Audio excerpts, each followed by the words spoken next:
Good morning. Oh my gosh, there are my pages. Thank you.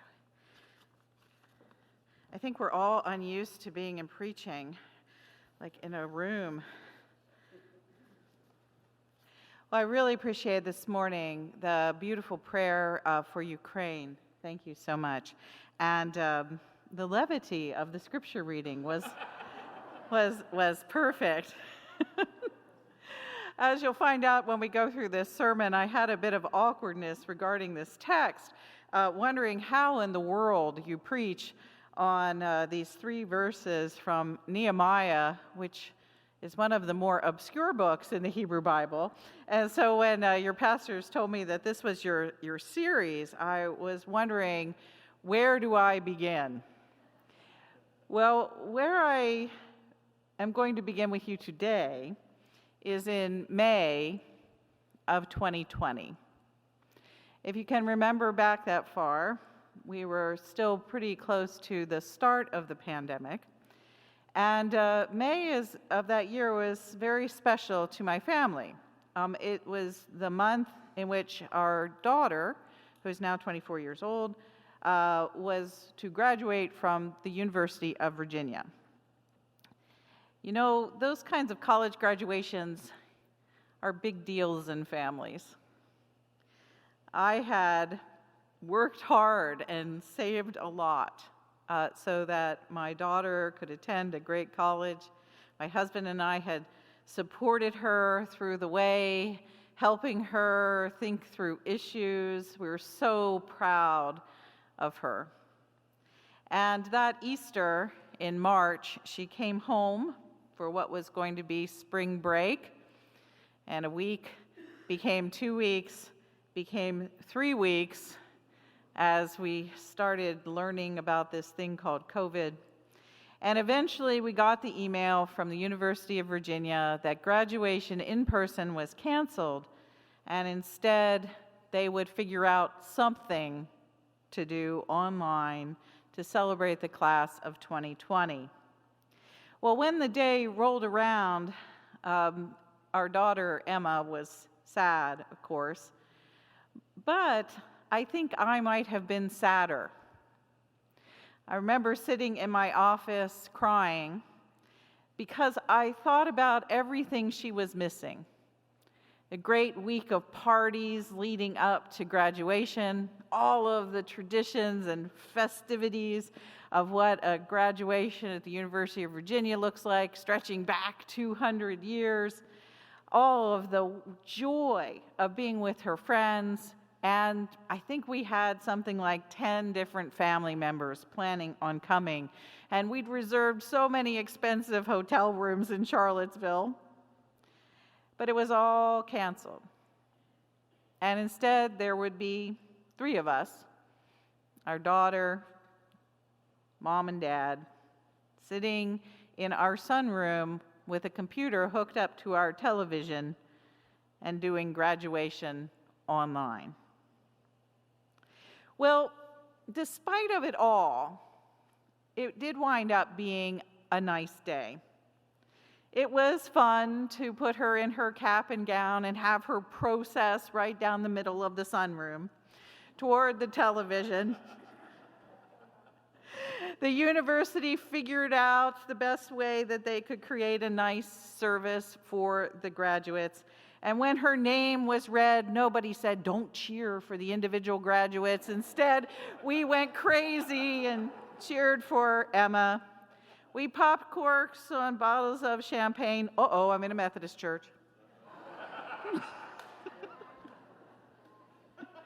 We had cake and a wonderful dinner together. And so the day did wind up being joyous and memorable for all kinds of crazy and unexpected reasons.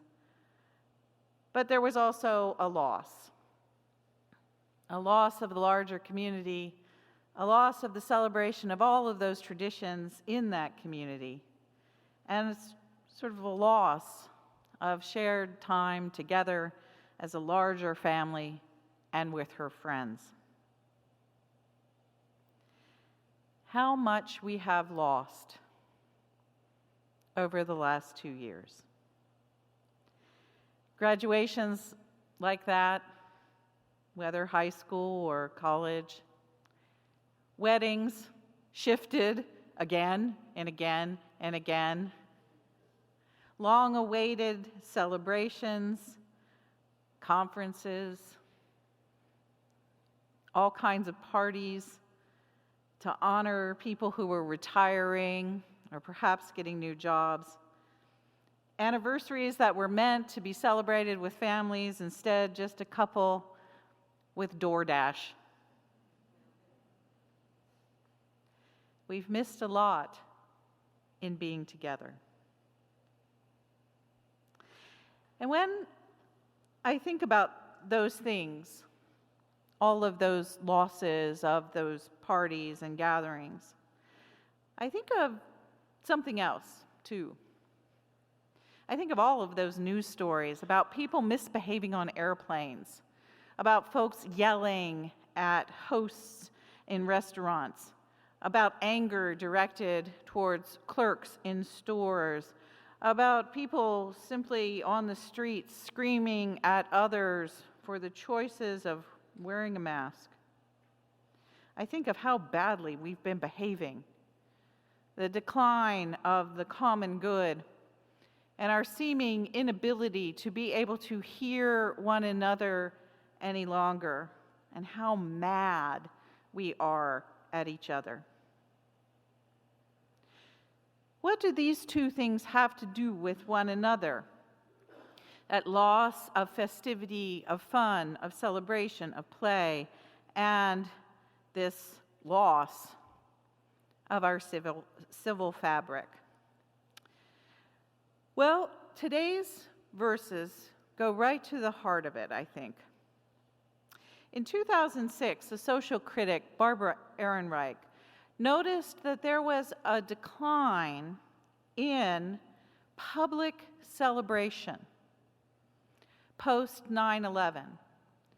That in these last couple of decades, we had actually lost our capacity to be together in the public square and play, enjoy one another's company, doing fun things.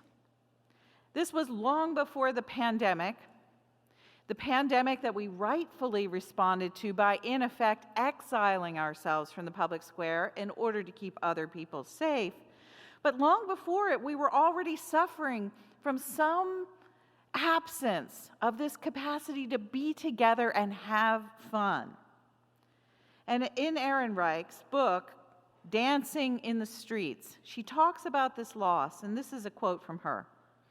The capacity for collective joy is encoded into us almost as deeply as the capacity for the erotic love of one human for another. We can live without it, as most of us do, but only at the risk of succumbing to the solitary nightmare of depression. Why not reclaim our distinctively human heritage as creatures who can generate their own ecstatic pleasures out of music, color, feasting, and dance? Why not? Why not recover that? And that quote, I think, gives us the connection between those two stories that I open with, the graduation ceremony and the people yelling on planes, is that the loss of being able to be together, enjoying one another, celebrating, delighting in life, has indeed created a massive kind of social depression. And you know what anger is? Anger is when you turn depression outward toward other people. There's a relationship between depression and anger. So what do we do? Having done the right thing, and now standing at a somewhat different place in the timeline with this pandemic, I want us to think about this text and think about the Jews who celebrated in the streets in Nehemiah 12. One of the things that is so interesting about this text, and it's sort of absent from the text itself, you have to know a little bit about the history of Israel, is that festivity was central to the life of Israel. Indeed, the Old Testament scholar Walter Brueggemann explains that the three great Jewish festivals of the Hebrew Bible, Passover, Pentecost, and Booths, formed a liturgical triad of celebrating God's gifts of freedom and abundant gifts. Freedom and abundance. All three of these holidays are intended to remind the people of Israel that God is the one who gives all good things, that we are the receivers, and we offer back to God gratitude. Now, each one of those holidays is different. They celebrate different things in the cycle of Israel, but they are the same in the way that they were celebrated. Ideally, what would happen on each of these great festival cycles is that Jews would leave their villages, leave their towns, leave their homes from all over Israel, and they would come to Jerusalem. And they would do this in a very particular way. They were instructed on each of these festivals to bring nothing. So in other words, they are completely unlike me when I get on United Airlines. There's no roller bag suitcase that's coming behind them to go to these festivals. They are literally supposed to arrive in Jerusalem with their hands empty. And that posture of physical separation from their homes where they have stuff, where they can take care of themselves, moving into this alternative space of celebration with empty hands, was designed so that God would fill them. And what would happen in each of these great festivals is indeed, and we get a little picture of this as Christians from the book of Acts, when everybody's gathered there for Pentecost and this big miracle happens and all of a sudden everyone's taking care of everyone else. That was actually a very Jewish thing to do during these festivals, is that when you arrived with nothing, all of a sudden the community that formed there would feed you and take care of you and be with you and provide you with whatever you needed in order to fully enter into the spirit of the liturgies and celebrations of that week. The festivals are designed for that empty-handed arrival so that that gratitude can be the basic sort of powerful experience that binds the community together. God will take care of you, and your fellow citizens, the other Israelites, will take care of you. Walter Brueggemann goes on to say, the festivals were designed to be outpourings of gratitude by Israel, who lives completely by the power and generosity of Yahweh. Indeed, these gatherings were also intended to produce humility. Everybody comes and they're the same. Everyone has nothing. So status and class all disappear. Joy. Oh, it's so great to see you. It's been so long. And gratefulness. Oh, thank you for this loaf of bread. I was really hungry. And to remind all of Israel that their community is grounded in generosity and gratitude, completely dependent upon the goodness of a gifting God. Now that peace, public festivity, the three great liturgical moves of the Jewish year, in Nehemiah, the Jews haven't been able to do any of that for decades because they had been conquered. They were being held in slavery. This is the captivity of the Jews. They were held for some 50 or 60 years. Scholars have some disagreement on the exact figure, but it was about a generation or a generation and a half that passed. And they couldn't celebrate Passover by going to Jerusalem. They couldn't celebrate Pentecost by going to Jerusalem. They couldn't celebrate booths by going to Jerusalem. They sat down by the waters of Babylon and they wept. I don't know about you all, but I get this now better than ever before. The Jews couldn't celebrate. They couldn't do any of this during the exile. And then, of course, they couldn't do it either once they returned, because the city lay waste, the temple was destroyed, and they had to relearn what it meant to be Jews. And so for the next 12 years or so, they entered into the work of rebuilding the city walls, of reestablishing the foundation of the temple, and recommitting themselves to Torah. And it's after all of this, toward the end of the book of Nehemiah, that we get these 3 verses, which seem so irrelevant. Okay, a bunch of people got together from a bunch of villages that you can hardly name in order to sing in the streets. All right. Sorry. But look at what they do. They have a festival of Thanksgiving outside of the liturgical cycle. They don't care that it's not Passover, that it's not Pentecost, that it's not booths. They go crazy. They start dancing in the streets. And what they are doing is they're saying, yes, we are back. We are home. We are Jews again. And that's what it means. It means to arrive in a place empty-handed, and then to find that God is the giver of all good gifts, and God does indeed fill our empty hands. This is what it means to be Jewish, and that's why this little book is really quite important. And that's why it's awkward for any Christian to preach on it. Because it is so Jewish.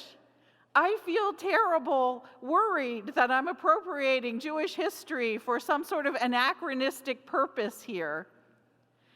Because it's like, this is their story, this is the heart of their history. I can admire it, I can relate to it just a little because of the pandemic, but ultimately 2 years of exile from fun stuff is nothing compared to 80 years of enslavement. But I have had an experience that resembles this. And I want to share that experience with you, and it is a very Christian experience. 30 years ago, in a really, truly terrible part of my own life, I joined a dying Episcopal church in Santa Barbara, California, because basically none of the other churches wanted me. I was in a place where I had been run out of one religious tradition. I was divorced. I felt like I was in exile from my own community. And so I wandered into a place called Trinity Episcopal Church. It had a beautiful building. It still has a beautiful building. It had a beautiful building. It was built in 1906 by the same architect who would later design the Washington National Cathedral.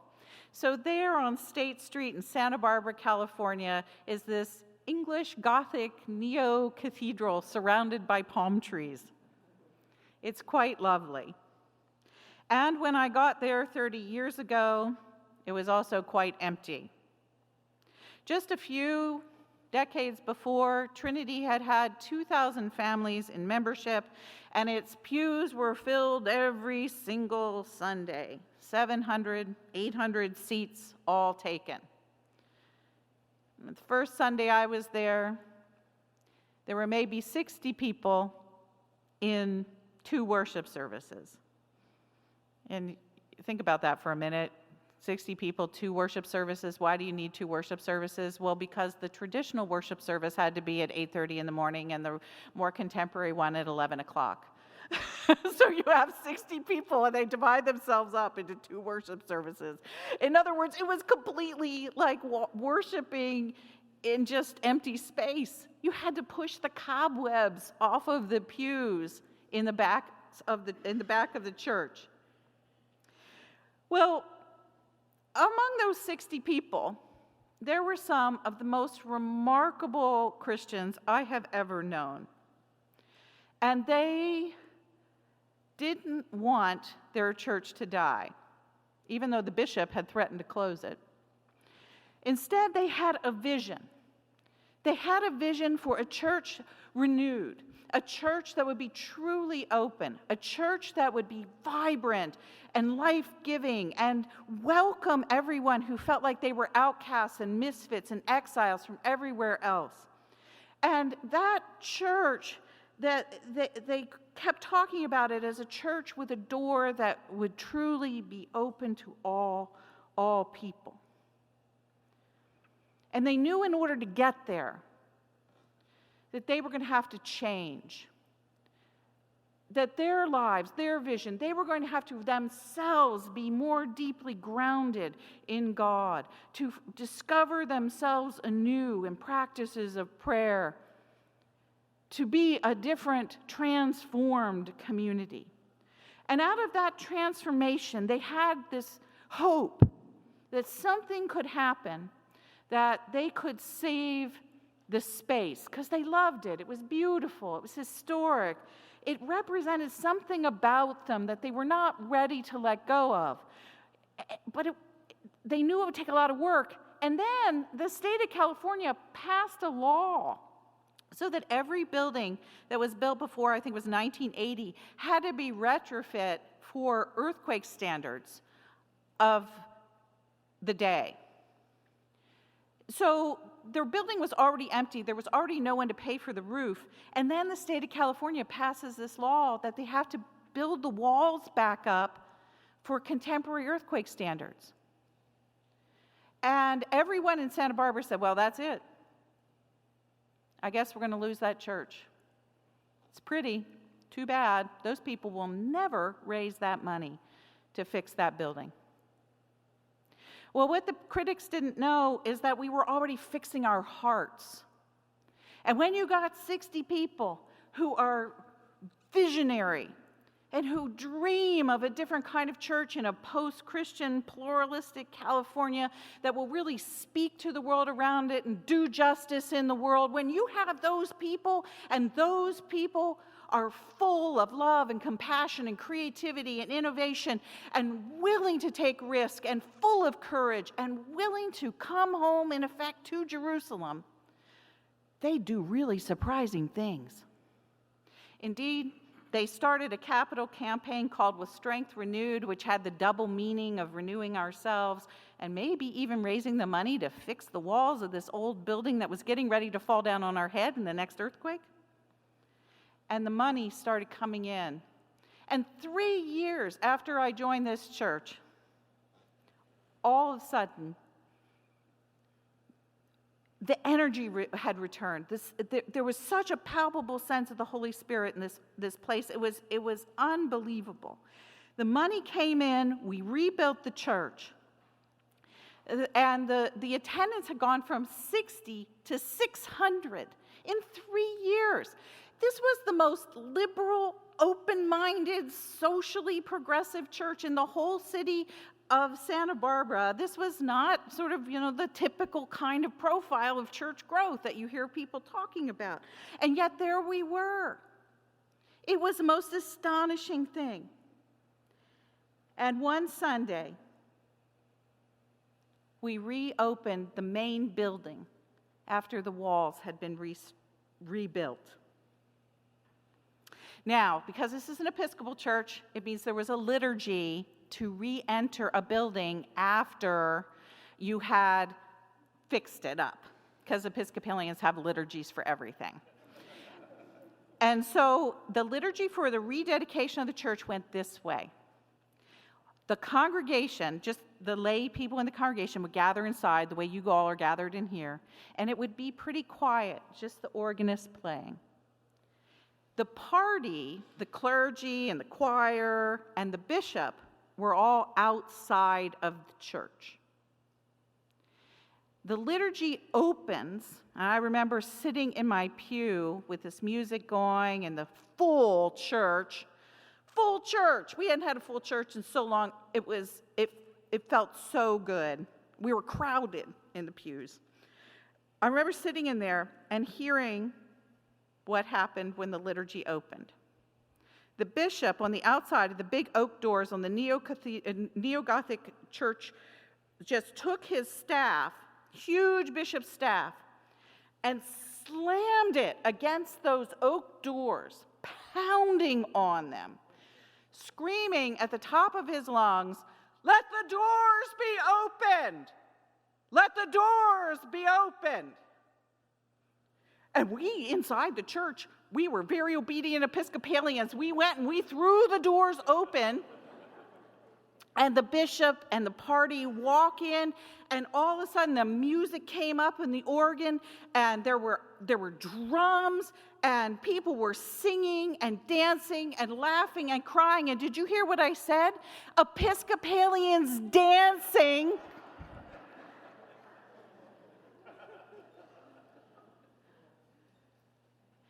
And it was astonishing. It was almost 30 years ago when that happened. I stand here, I tell you that story, and the hairs still go up on my arm. It was one of the most powerful demonstrations of public gratitude that I have ever been part of in my entire life. The walls had fallen down on us, metaphorically, and we, as the people of God, had rebuilt them.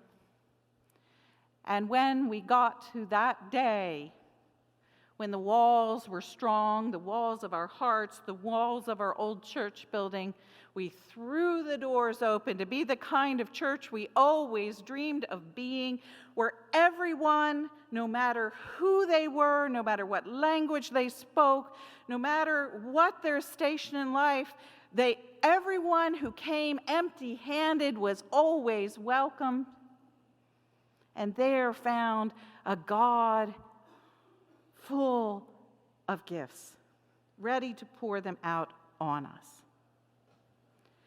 To this day, when I think that something cannot be done, when I think it is impossible, when I lack the courage to face something myself, I remember that day.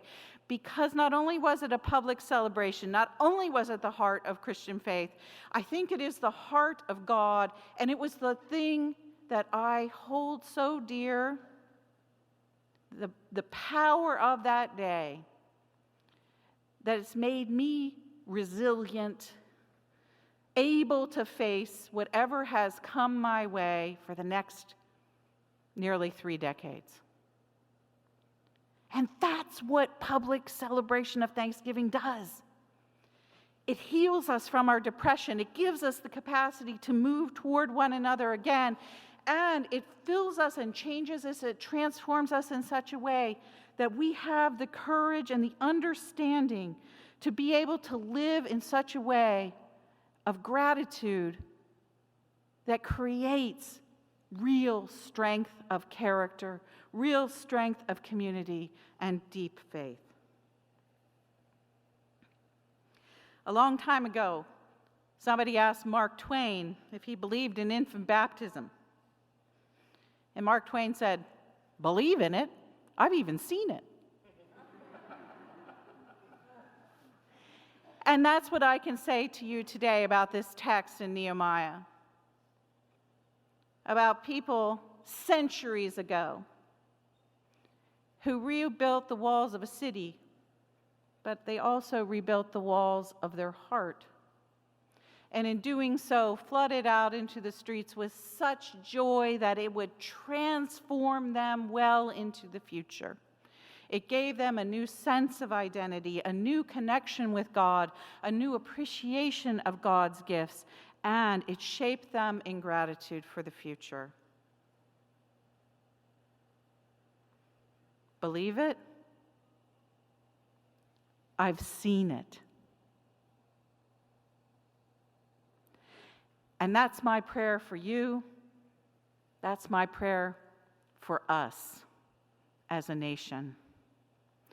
It's time to just not believe that we can be joyful, that we can come back toward one another, that we can live as a community of gratitude.